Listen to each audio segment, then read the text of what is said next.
My name is Dana. My story might sound weird to a lot of you, and it is, but it still happened to me and my parents. My dad is a little bit older than my mom, and he's now in his 40s. His name is Fred, and he's one of the most exciting people I have ever known. He is an 80s kid, as he likes to say, and as a kid, he just fell in love with sci-fi. I mean, I guess that was the best time for it. It all started when he watched his first Star Wars film at the age of 5. And after that, his love only grew stronger. Terminator, Blade Runner, Alien, The Empire Strikes Back, the second Terminator, Tron, Return of the Jedi, and of course, E.T. He found an old radio receiver in his garage and spent half of his free time trying to catch, alien signals. He had a friend named Mike who was also really into sci-fi, and they spent most of their time together. For my dad, it was not just a game, like it happens to be with most kids. He actually believed. And one night, this all just got crazy. My dad was 13 at that time, so I guess it was something around 1989. He was upstairs in his room playing with the radio waves and not coming across anything extraterrestrial as usual.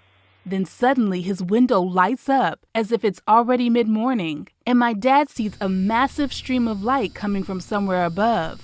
Totally overwhelmed, he runs down the stairs and out of the house, leaps down the porch to the front yard, and sees a huge flying saucer right above their house. And a huge searchlight right on the saucer is shining right at him.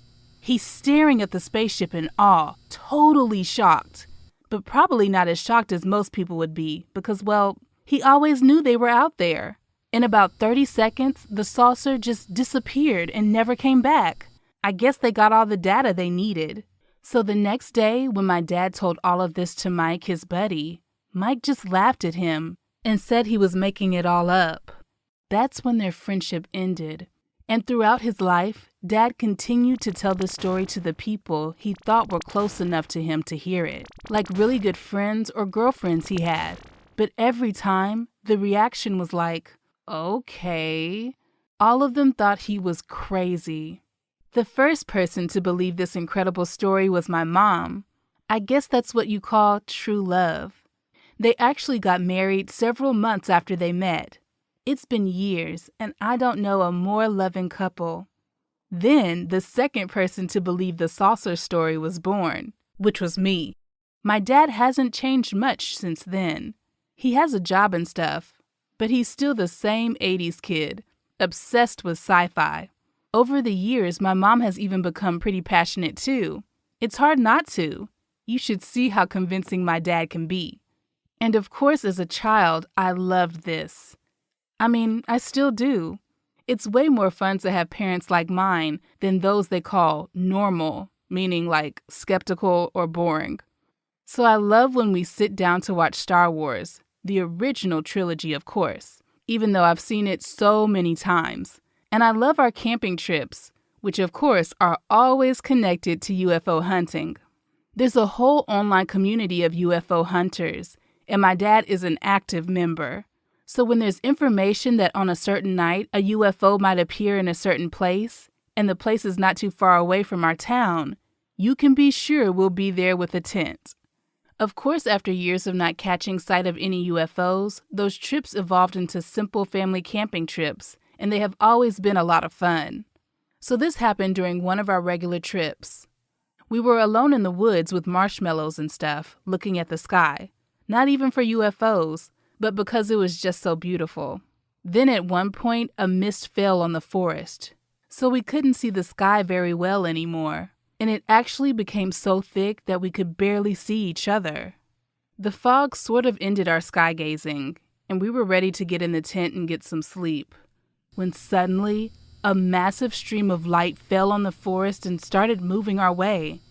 We could not see where it was coming from, but my dad just went crazy. He screamed that it was exactly what he had seen that night in his parents' front yard. He immediately grabbed his film camera. He always said a digital one wouldn't capture a real UFO, and started taking pictures. But it was all in vain since the mist was so thick. But you should have seen his face in that moment. After all these years of doubt and disbelief, he turned out to be right. In a couple of minutes, the UFO disappeared. We didn't even sleep that night because we were all way too excited. We didn't see the thing, but what else could it have been? There has not been a single week since then that my dad hasn't brought up this story, and every time he looks so genuinely happy. So several months afterward, I was watching stuff on YouTube, and I came across this video of an experiment. A bunch of guys had taken a drone, put a huge searchlight and a camera on it, and made a circle above the forest just for fun. I mean, the video did look pretty amazing, but when I took a closer look, I got really upset. Same landscape, heavy mist, the same date in the corner of the video. The drone was what we saw in the sky that night. Unfortunately, it all started to make sense. Did I tell my parents, you might be wondering? Of course not. That certainly wouldn't have made them happier. But that doesn't mean aliens don't exist. I mean, I still